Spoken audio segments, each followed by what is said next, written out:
歡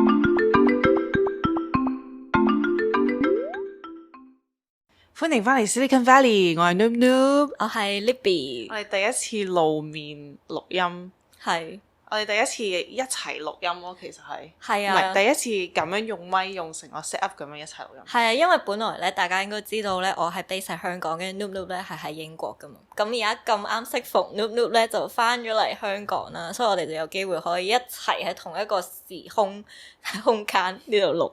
對，就係咁啦，所以咧，我哋就想 trial 下，如果將我哋嘅影像都擺上呢個 World Wide Web 咧，睇下會唔會可以分享到我哋嘅 podcast 俾多啲人聽。如果大家中意個 podcast，一定要 share 俾你嘅朋友仔，因為我哋都好需要你哋嘅支持，先可以繼續努力噶。冇錯。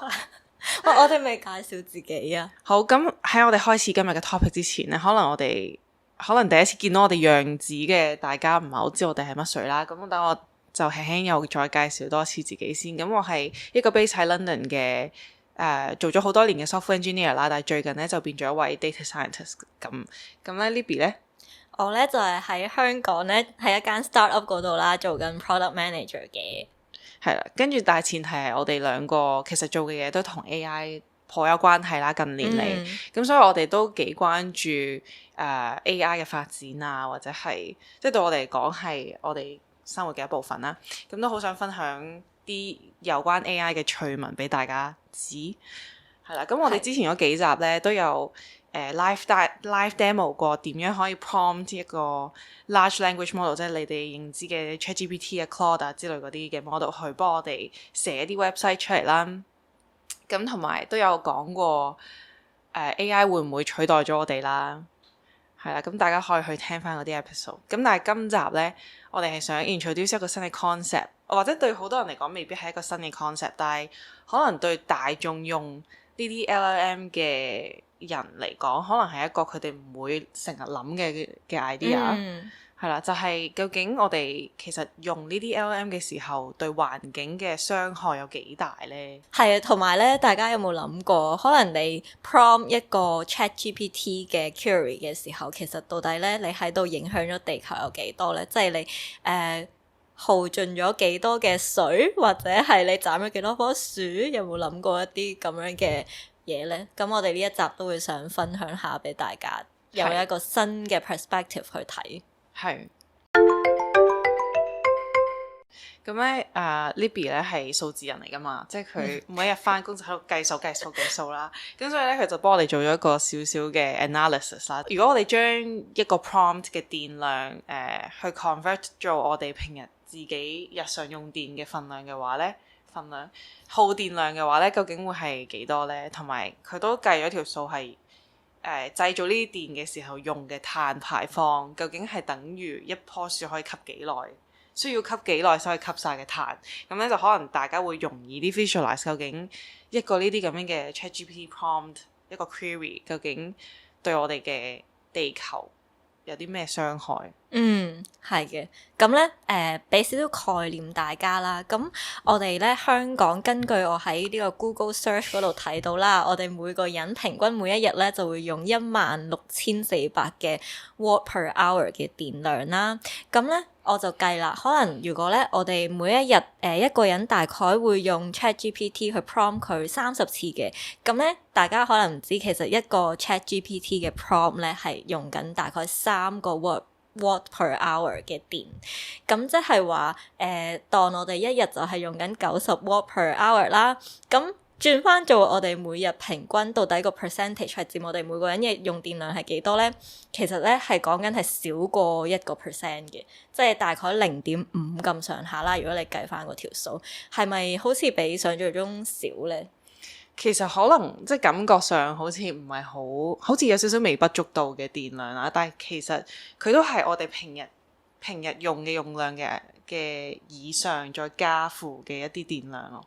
係啦，即係你唔用嘅話，其實你就慳咗呢個 percentage 咯。係啦，同埋好似 over the years 咧，呢一個數字都已經係少咗噶啦。即係喺幾年前，可能佢係講緊每日嘅5%，而家可能就變咗係低於1% 咁。但係希望隨住科技嘅發展啦，即係嚟緊呢幾年啊，啲 AI 嘅 model 會越嚟越 efficient 或者越嚟越用少嘅電去 train 或者用少嘅電去 prompt 嘅時候呢，咁大家可能就可以用得安心啲。但係我覺得我哋起碼要知道，其實呢件事唔係一件免費嘅事，即係其實即係雖然我哋好似唔使錢就可以用到呢樣嘢，但係其實佢唔係一件完全冇人需要付出，或者我哋冇用到地球上嘅資源去製造出一個答案咁咯。都有啲人做過 research 啦，即係可能要計翻一個 Google Search 嘅耗電同埋一個 GPT Prompt 嘅耗電，咁大概啲人係講5至10倍啦。咁有啲人就可能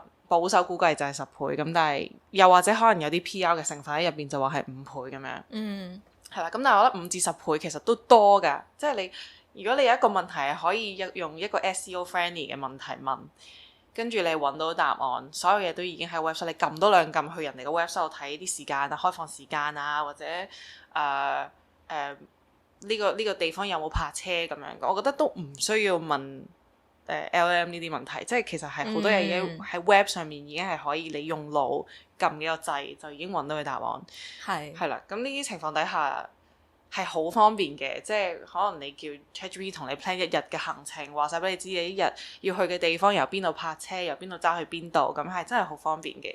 咁但係係啦，用嘅時候都可能要諗一諗究竟有冇需要呢？其實係，因為可能我哋平日都太方便嘅關係啦，佢即係可能一個好簡單嘅問題，我哋已經會由以前可能用 Google Search 而家變成係唔係都會問下 ChatGPT 咁樣樣。咁但係咧，其實雖然話唔使錢，但係咧有俾大家另一個 perspective 去諗啦，就係其實對地球影響咗幾多咧？我哋可以諗下到底影響咗幾多嘅樹本來佢去吸收嘅啲碳排放啦，因為我哋有一集咧之前都係講緊呢個 carbon credit 啊，即係碳排放嗰樣嘢啦。咁咧可以俾少少冷知識大家啦。咁呢個咧係我喺網上面去 search 啦，然後嘗試又轉翻做一個數字嘅。咁咧一棵樹咧，一年咧大概咧佢係可以吸收到10公斤嘅二氧化碳啦，即係大概1萬克啦，唔係大概 exactly 係1萬克啦。咁咧一個 LLM 嘅 prompt 咧就大概會生產2至4克嘅二氧化碳喎。咁所以計落嚟咧，其實咧你每2500個prompt 咧，佢所產生出嚟嘅碳排放咧，已經係等於一棵樹一年可以吸收到嘅碳排放量咯。咁所以雖然話一個人咧就唔會話真係影響到話斬咗幾多棵樹啦，但係即係少數怕長計，同埋我哋係好多個人用啊嘛。咁所以咧都幾係嘢㗎呢條數。係啊，其實你諗下，可能你講話頭先你講話30個 prompt 係你放工之後自己日常會用到嘅 prompt 啦。咁但係如果你計我哋呢一行，或者其實每一行都已經可以用到呢啲 AI 去幫助我哋自己日常工作嘅時候嘅 efficiency 又好啊，即係方便我哋整合一啲資訊又好，即係總之就係你其實由翻工 log in 嗰一刻到你放工都可能喺度 prompt 緊，就未必真係淨係用到30個 prompt，即係你頭先嗰個計算方式話1%，可能其實都唔係真係咁少。係啊，已經好保守嘅計算咯。咁你頭先咧，我哋喺度講到話電量啦，或者equivalent 嘅碳排放，究竟要幾多棵樹先可以吸到？但係其實除咗電以外咧，用呢啲 model 其實都會用到水喎。因為咧嗰啲公司 host 呢啲 model 嘅公司啦，佢哋都要裝一啲 server 同埋啲 hardware，咁佢哋會不停發熱嘅時候咧，我哋就要用啲水去 cool down 啦。咁所以其實用嘅水咧都係一個問題嚟嘅。跟住我輕輕地咁樣 search 下，究竟用幾多水咧？原來一個 prompt 咧已經可以用到1支水咁多，一支500毫升嘅水咁多嘅分量。咁樣聽又幾多喎？咁樣其實真係好多咯。即係頭先 translate 做電量，即係少過1%，又好似唔係好多。500毫升一個 prompt 又好似真係有啲多。係啊，即係可能你一日 prompt 嘅份量已經可以沖一個涼咁樣咯。即刻唔係好敢 prompt 得太勁添。係啊，所以大家都係 prompt 之前諗一諗 ，prompt 前醒三思。係啦，我都想知道其實而家啲公司會唔會都有呢啲認知咧？即係我哋個人嘅認知可能都係好皮毛啦，即係我都唔係好知道其實自己用咗幾多電水去用呢啲 tool 去輔助自己嘅生活。咁但係其實啲公司又知唔知呢？其實啲公司知唔知自己係啲員工啊或者營運嘅時候係增添咗幾多耗電量呢？或者可能嗰啲電唔係喺佢公司度出嚟，但係其實係去咗一啲 host model 嘅地方，佢哋嘅用電，其實我哋大家都有責任啦。咁咧我就又睇下啲公司嘅 blog 啊，或者即係睇下究竟有冇啲咩條款咧，係可以控制啲公司去諗下呢一個問題。就原來咧 ISO 即係一啲 standard 咧，我唔知道大家知唔知係 ISO 係乜？咁但係總之每間公司其實佢哋都有佢哋自己嘅操守啦，佢哋做嘢嘅時候都要 follow 一啲 standard。咁 ISO 就係一個機構係去列明呢啲 standard，其實都已經開始有呢啲咁樣嘅 standard 啦。咁一個叫做 ISO 14001嘅 environmental management 嘅條款咧，就已經有講到話，即係個 software 上面嘅 environmental 嘅細則係可以有啲咩 guideline 咁樣。咁可能啲公司就可以開始參考下呢啲 standard 去跟啦。但係實質我唔知有幾多間公司係真係有跟。咁可能如果佢哋想 improve 自己 PR，咁可以望下呢啲，對地球有翻少少良心嘅話，佢哋都可以留意下自己嘅用量啊咁咯。咁你話大公司啦，即係真係嗰啲會 host AI model 嘅公司，例如 OpenAI、例如 Google、例如 Amazon、Microsoft 嗰啲啦。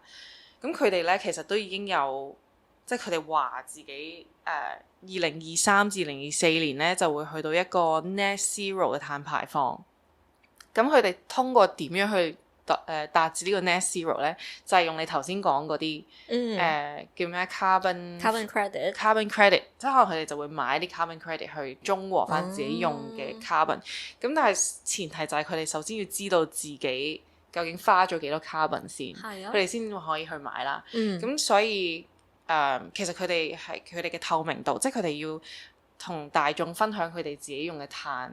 或者佢哋自己要 quantify 究竟佢哋 run 佢哋 model 究竟用咗幾多電啊，逆翻做碳嘅話會係幾多啊？咁樣即係 as a consumer 我哋先至會知道自己究竟應唔應該揀呢個 product 去用啊。And for 嗰啲公司咧，佢哋都知道自己要買幾多嗰啲叫咩話 carbon credit 再嚟過，唔係我覺得幾好啊。咩話？就係簡單啲嚟講，就係用錢去解決問題咯。即係 offset 咗，俾即係佢冇辦法去 offset 嘅話，就俾錢去 offset 咯。係咯，其實我覺得前提就係公司都唔會想使呢個錢嘅。如果可以唔使嘅話，咁所以佢哋都會盡量減少自己碳排放咯。減到嘅話，係。咁但係你頭先話即係前提係啲公司都要知自己真係用咗幾多嘅 carbon。咁但係呢樣嘢即係。其實啲公司會唔會真係講出嚟咧？因為其實都唔係啲咁好嘅資訊俾人哋知道。係，但係我覺得即係人都知你一間公司嘅 run 咁多 server 都一定係用好多電。咁就睇下你有冇呢個公德心咯，即係去即係公開你自己嘅耗電量去俾人參考。咁我覺得身為一間有良心嘅公司，都應該要disclose 呢樣嘢嘅。咁我就輕輕嘅 search 咧就揾到 Google 係有announce 佢哋自己嘅 figure 啦。咁嗱喺佢個 blog 度咧，佢係有 quote 一啲 publication 嘅，即係佢應該有出 paper 去介紹佢點樣 quantify 呢件事啦，或者佢因為 Google 係一個大名，咁可能佢都 set 咗一啲basic 嘅 standard 俾其他公司去 follow。咁咧睇佢個 blog 咧，佢自己 summarize 出嚟，其實個耗電量同埋嗰個碳排放咧又唔係真係咁誇張。咁佢話 Gemini 即係 Google 自己嘅 product 啦嘅碳排放量咧就只係有0.03克嘅 carbon dioxide per prompt， 係啦 per text prompt。咁就係比你頭先講嗰個數字係嘅1/1。係咯，0.03 gram。頭先你話1 gram 啊嘛，2至4 gram 添，即係一個 fraction of 你頭先講嘅嗰個數字啦。咁可能頭先我講嗰個數字就未必係 Gemini 呢個 model，但係 Google 就而家話佢哋自己嘅 model 係比頭先 Libby 睇到嘅數據係明顯低好多啦。咁犀利？係啦，跟住就話係用0.24個 watt hours。頭先你講嘅 watt hours 係幾多啊？3係嘛？3係啊，3。頭先 Libby 分享佢即係喺另外一篇文章度見到，同埋嗰個係 ChatGPT 啊嘛，所以咧有唔同嘅嘢咯，即係總之 Google 就 claim 自己好勁啦，喺慳電方面。呢一篇嘢係幾時 announce？ 呢篇嘢係今年8月21號 which is 上個禮拜。好新嘅呢個。咁可能佢一個 sales pitch 就話 Gemini 有幾慳電啦，咁但係起碼佢係特登開咗一個 post 去講佢嘅 environmental impact， 咁我覺得呢個已經係一個幾好嘅 start 咯，即係 for 好多細啲嘅公司或者其他嘅 competitor 去參考或者跟風咁咯。我覺得即係我哋身為呢個 tech 嘅 podcaster 啦，都可能有少少責任去 raise 大家嘅 awareness， 去中文去提高大家嘅警覺啦，即係知道下大家其實原來 prompt 唔係冇害㗎對地球，即係唔係一件無關痛癢嘅事。跟住我見到 OpenAI 都有出一個類似嘅 blog post 係講用佢哋 API 嘅耗電量同埋碳排放，但係佢哋嗰個 blog 好似係2023年出嘅，所以都唔係太 update。咁所以我覺得 so far 好似 Google 都仲係領先咯，喺呢個 PR 上面。PR 喺 PR 上面，唔係㗎，我覺得佢個 model 都係，即係都係講到 Google 係即係出名 AI software，係，所以我覺得佢都係領先嘅。其實我自己平時真係做嘢咧，我都係私心偏好用 Gemini 多啲嘅。點解咧？點解咧？想知？我覺得佢 prompt 出嚟嘅嘢咧係structure 少少啦，即係 ChatGPT 咧唔知點解硬係好似好中意俾啲情緒價值你嗰啲感覺，即係佢有少少似 therapist 啊，佢講嘢，但係 Gemini 係中肯啲，做實事少少嘅感覺啦，唔知點解。好笑！我哋要咧整一個 meme 係將每一個 LLM 咧俾一個 character。係啊，我覺得每一個都有自己唔同嘅 MBTI 或者屬性咁樣咯，好搞笑。然後我自己係 prefer 用 Gemini 嘅，我唔知其他人啊，係我通常因為我公司係有 Copilot 嘅，跟住我哋通常都係會用 GitHub 嗰個 Copilot 咯，因為我好多問題我問嘅時候都會 reference 翻自己啲 code base 啦，咁即係 privacy 嘅角度嚟睇咧就安全啲嘅，用一個 paid service，因為佢係所有嘢都 suppose 係 encrypt 咗，咁就。如果唔係你用 ChatGPT 啊，或者即係 free 嘅 version 嘅 model 嘅話，佢有機會用你嘅問題或者你 paste 落去嘅 text 嚟繼續 train 佢個 model。咁我公司一定唔會想公開我哋 code 啦。咁所以就係咯，有啲機密嘅就盡量唔好用 public 嘅嘢。咁所以我就如果自己嘢咧，我會用 ChatGPT 嘅。但係香港其實係 ban 咗噶嘛，係嘛？啊係。即係我翻到嚟香港之後係要乜都冇得用㗎。係啊係啊。係啦，咁。但係我自己慣咗咯，即係純粹係習慣上嘅嘢。一陣間都可以提到一啲有關習慣上嘅嘢，可以俾大家參考下啲小 tips。但係啦，習慣上我係用 ChatGPT 嘅，但係翻工嘅話就用 Copilot 咯。係啦，頭先我哋講過一啲可能大公司佢哋有啲咩操守上嘅嘢係可以注意啊，或者係點樣可以溝通同 public 去溝通佢哋用嘅電量或者對環境嘅傷害，咁可能係佢哋嘅責任去即係 raise 個大眾嘅 awareness 啦。咁但係其實我哋個人又有啲咩可以做到呢？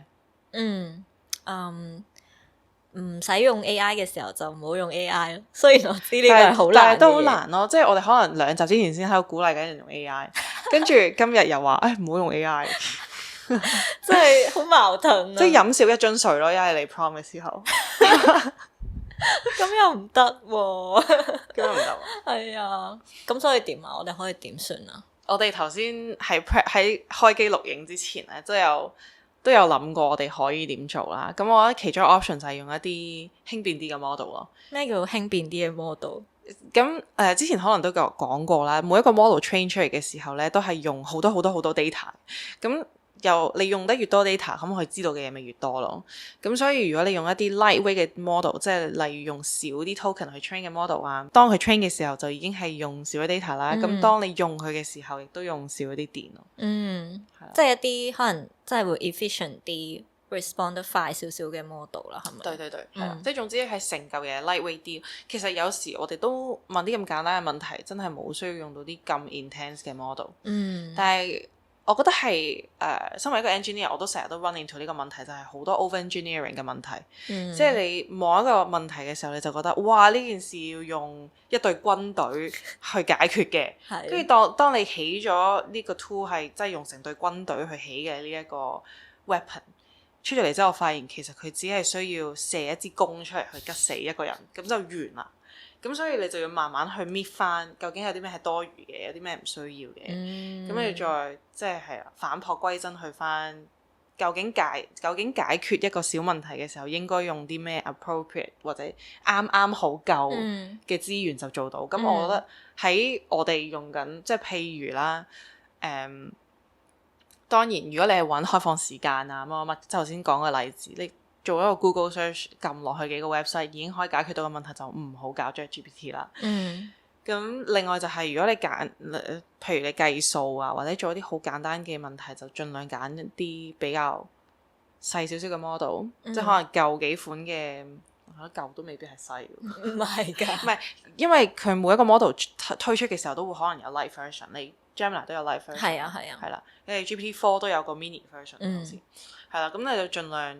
即係譬如你自己平日 set up 嘅時候，就用一個簡單啲嘅先。如果佢真係答唔到你問題，你先至揀一個 full version 去用。我覺得你頭先講嗰個話要用一支軍隊定係用一支弓去解決嗰個問題，我覺得可以延伸到就係我哋真係平時點樣去 prompt 呢啲嘅 LLM 咯。即係我哋好可能有時候For example， 我哋之前有一集咪嘗試做呢個 live demo 嘅，咁我哋可能唔知點樣去 improve 個 UI， 但係我哋就俾一個好 generic 嘅一句嘢，就同佢講話，你幫我 improve 個 UI 啦。咁如果呢一件事咧，你俾一個好 powerful 嘅 LLM 去做嘅時候，咁其實佢自然用嘅耗電會多好多啦，因為佢想幫你做到盡善盡美啊嘛呢件事。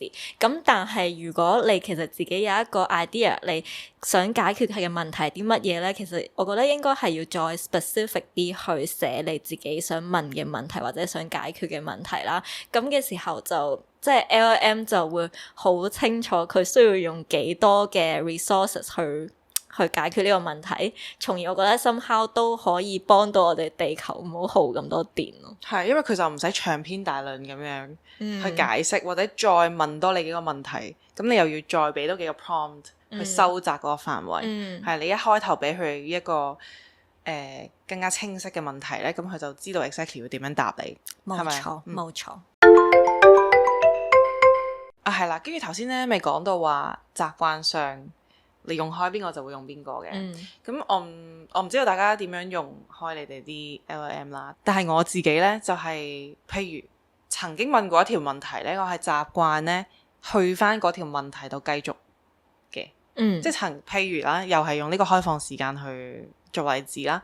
咁可能我係本身揾緊百佳開放時間啦，咁我就問完條問題就咁擺咗喺度啦。咁跟住我就可能之後又再開多個 new chat，然後就問佢一加一等於幾多咁啦。跟住又再開多個 new chat 問 Silicon Valley 好唔好聽咁樣啦。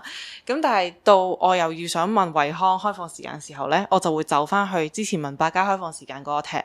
然後先喺嗰度問咯，即係問翻啲有關係嘅嘢。OK， 即係將我哋要做嘅 task group 埋做一個一個嘅 chat 咁樣。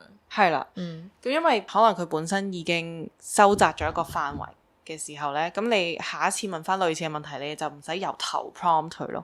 其實我覺得百佳惠康呢個好似唔係一個幾好嘅例子。我有個更好嘅例子就係呢，我有時我哋出 reels 呢，我咪會整一啲字幕嘅，咁我嗰啲字幕咧，其實我係用一個唔使錢嘅 tool 去做嘅 ，which is LLM， 因為我係冇課金去automatically generate 呢個reels 嘅字幕，我係用好多唔同嘅方法咧，穿穿插插咁樣就 generate 咗呢啲字幕出嚟。咁但係每一次咧，我去 prompt 嘅時候咧，就有好多格式啊，嗰個.srt 即係出字幕嗰檔個格式嘅問題咧，有啲嘢係。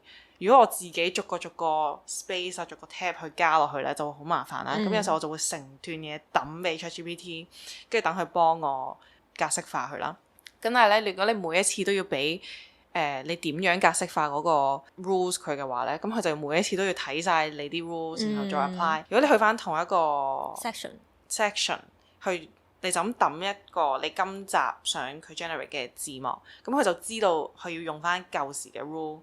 去 apply 翻落去啦，咁第一個 consistency 就會同你上一次 generate 字幕嘅時候一模一樣啦。第二就係佢其實佢 understanding 咗嘅嘢係可以 reuse 咯。咁佢就唔使重新計過晒，究竟你係想我做咩啊咁。呢個都幾好，我諗平時即係大家用呢啲 LLM 都未必會喺呢個角度咁樣去諗，我要點樣先可以慳環保啲、慳電啲，係幾有趣。但係其實係好嘅，因為你喺同一個 session 度做翻差唔多嘅工作嘅話，其實會快啲咯。係佢唔使重新輪一次你要做咩嘛。好啦，今日我諗係咪講到咁多先？係啦。咁如果大家有啲咩用 LLM 嘅 tips 咧，都不妨同我哋分享下啦。我哋應該都會喺 Threads 同埋 Instagram 有開 post 啦，咁大家可以喺下底留言。如果唔想公開地同我哋傾，都可以 DM 我哋，我哋好友善㗎。OK， 好，咁今集就去到呢度先啦，我哋上返地面啦，拜拜。